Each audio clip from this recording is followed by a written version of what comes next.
Hello and welcome to our podcast, Cry, Laugh, Eat, Making Friends with Your Emotions. My name is Ruth. Hello, my name is Helen. Each week we explore an emotion in everyday life situations. I actually feel quite emotional about this topic, and that's a great way to start a podcast, isn't it? But life, as you know, has many ups and downs, and sometimes there are many disappointments. We all experience disappointment in our lives, and we've been pondering that together before coming on to record this. And I guess that's probably what made me feel emotional because, like you, I've had many disappointments. But we want to focus on a saying that I made up for myself to keep myself going through some very disappointing periods in my life. And that is, don't stay down, get determined. And we really want to explore that with you now. Take it away, Ruth, while I get myself together. Here are the tissues, my buddy. I'm just joking, I didn't really. You may have realised by now that our episode today is about the feeling disappointment. Mm-hmm. And disappointment comes from the emotion sadness. Interesting, isn't it? It is. Because sadness notifies us or informs us that we are experiencing either a loss or something is missing or something's gone. So the reason that we are looking at disappointment is because we didn't realise the impact that not dealing with disappointment can have, and that it's one of the feelings that's often overlooked and considered minor. If you go back to our analogy of the waves and how emotions are like waves, disappointment is often treated in the following way. We either ignore them or we go against them. Now, if you take the analogy of the waves, why would you be so silly and crazy to ignore the waves? What happens if you ignore the waves, Helen, and you're trying to boogie board? You're going to get dumped. That's right. You're going to drown or get dumped. So the way to actually find pleasure and satisfaction and stability and leading to happiness in your life is to do the best you can and go with the waves, flow with them to safety or solid ground or to the next wave. And disappointment is like that. If you allow it and you acknowledge disappointment in your life, you can actually come out through that wave, just ride that wave and be stronger and actually find satisfaction. And you might be thinking, what? So we're going to talk a little bit about that, aren't we, Helen? We're just going to explore that because disappointment and uncertainty are inevitable. There's no way you can avoid them. Like the waves, you can't avoid them. No. Something that I've learned through disappointment is that there's always another way to look at the situation. There's always a bigger view and a little picture to create that might help you out there. It certainly helps me, is the chicken and the eagle. Neither is good nor bad, they're just different. There's a chicken and it lives on the ground and it picks through the grass and the ground to find its food. So its head is always looking down towards the ground.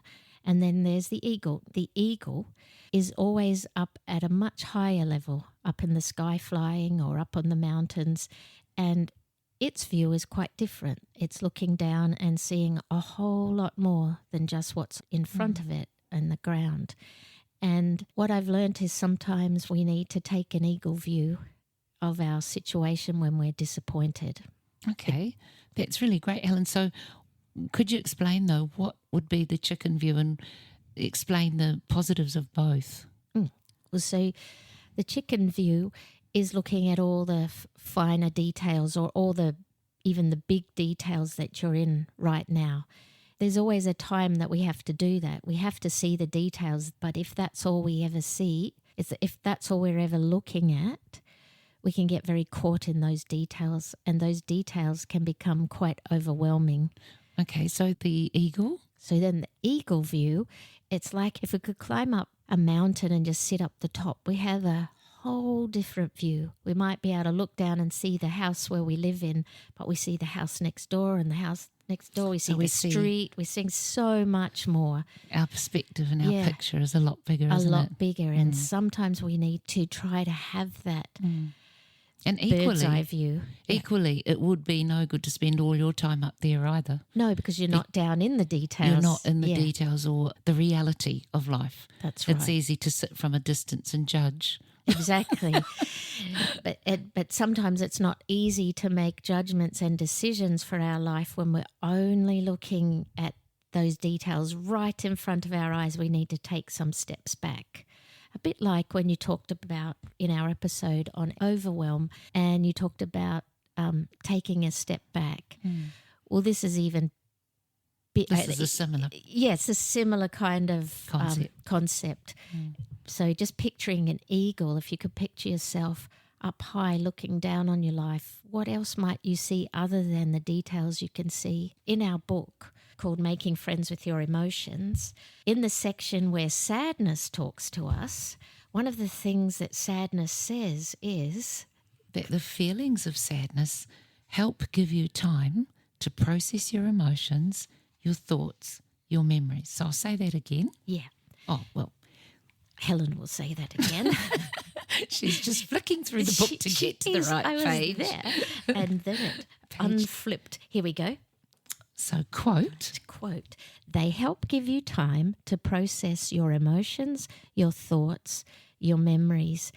We all need time to process. So think of that eagle view as finding a space where you can just come out of the details for a little while, out of the turmoil of what might have disappointed you, where you can just process what you're feeling. And I want to add that also sadness from our book says, just accept me, feel me, release me.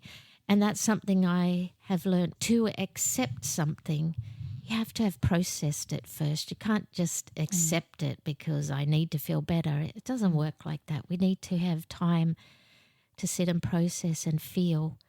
Helen, going back to the perspective of the eagle, I think the good thing about, like you said, standing back, is that that's the start of you being in control of how you feel. Because if you don't stand back and take that eagle view, like you said, you're still caught up with the details. Your head's down. You can't actually work through the disappointment. Does that make sense? Yeah, it does. Yeah. To add to that, our work, you consistently hear us talking about becoming friends with your emotions. When we step back, that helps us be able to feel the emotion but not have it overwhelm or dominate us. And if we just get caught in the details like the chicken sometimes and don't remember to step back and have an eagle eye view, we won't learn to allow that emotion, that feeling of disappointment, which comes from the emotion sadness, it won't be able to be our friend. We won't be able to find the wisdom that it has for us if we're just spinning in the details of what's not feeling good and why it's not feeling good. You won't, I guess, hear the message that it has for you. Yeah, that's right. So the good thing is, Helen, that once you've taken on the character of the eagle and you're soaring, or you're just in a quiet space, or you have a moment to yourself, you've experienced that disappointment. Yes, you've acknowledged it. You've pulled back a bit. Then what? We've got 4 questions here that we can ask ourselves. This kind of a process can help. So you can ask yourself, have I acknowledged the pain that I'm feeling? Have I acknowledged exactly what I'm feeling? Okay, so everyone will feel pain. Every human being will feel some kind of pain. But it's important that we don't prolong that pain out of choice. And because then it becomes suffering, long-term suffering. Yeah, so we acknowledge that we're feeling something and I feel this. I feel so disappointed because blah, blah, blah. Oh, I'm gutted. I'm gutted, yeah. And like that's a good thing. That's really healthy. The next question is, what strengths do you have to cope with this situation? And now this is an eagle eye view when you're coming out of the details and can look from a bird's eye view. You can look at yourself and think, what strengths do I have? What have I got within me? What have I done before that worked when I was really disappointed? What can I draw on? What do I have within myself that can help me? And the next question is, what are my needs? So if you've been really disappointed by something,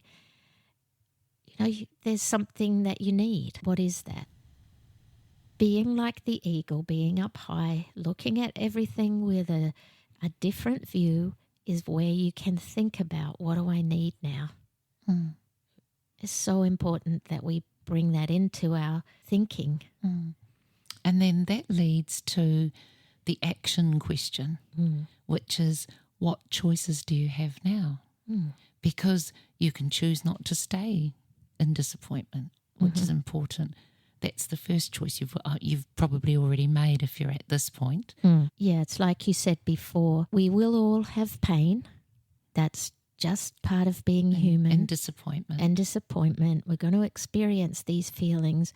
We need to acknowledge them and feel them and have a good cry or whatever it is that you do that is right for you. Then you have a choice. You can stay there. If you stay in those feelings, there will always be a consequence to the choices that you make. If you choose to stay in the heavy feelings that might come with disappointment, they will stay within you. They may grow, they may turn to bitterness, resentment, disconnecting with people you love or you don't love, you're just disconnecting, full stop. There will be consequences. I think the biggest thing for me is that you then disconnect with yourself. Yeah, that's the first place it happens. Yeah, and then you start to feel you actually detach from the real you, which is a much better person. And that's it. A happier person. Yeah. The choices that you make impact the person you become. You're already a good person. Do you want to keep growing as a good person? If you choose to stay in the bitterness of what our experiences bring, because they do sometimes. Sometimes we get hurt badly, and that can lead to bitterness. If you choose to stay there, you will be dominated by resentment. After time, that's what will happen. And maybe if you struggle to break those patterns of behaviour, you can either seek professional help. And all of us do that, by the way. We have patterns we need to change, but sometimes they become, like you said, long-term ones we need help with. And it's great to have the courage to get that help. Perhaps Ruth, together we could repeat those 4 questions because I think they're important. So we need to first ask ourselves, have we acknowledged the pain that we're feeling? And then what strengths do I have within me to cope with this situation? And then what are your needs? What are my needs, I should say? And what choices do I have now? I think we've given you enough today to think about. Yeah. And I hope it's helpful for you and that you remember the message from Helen's experiences of disappointment, which is don't stay down, get determined. And we just want to share with you, we put a lot of thought into these podcasts, and sometimes they might sound clunky or clumsy. Yes. And that's because they are. It's because they're coming from our real life experiences and coming from our hearts, and sometimes there aren't words. That's right. And sometimes hearts are awkward. So excuse our clunkiness, but that's who we are, and we're actually okay with that. Yeah. It's been a difficult episode this week for some reason. Probably because there's been a lot. Yeah, we've had a lot going on our plate. Yeah, a heck of a lot in both of our lives happening right now, but we didn't want to not be here today. And please come back. Please come back. We love you, and we will try not to be so tired next episode.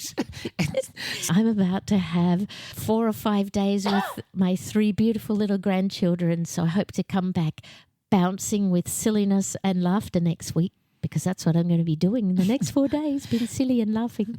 Thank you, everyone, and we'll see you next week. See you later. Bye. Hello and welcome. I'm going to start by sharing with you something that happened recently. Myself, my husband and family members, we're really looking forward to... doesn't feel exciting anymore. Sorry. Your face. It's so exciting. Stop it.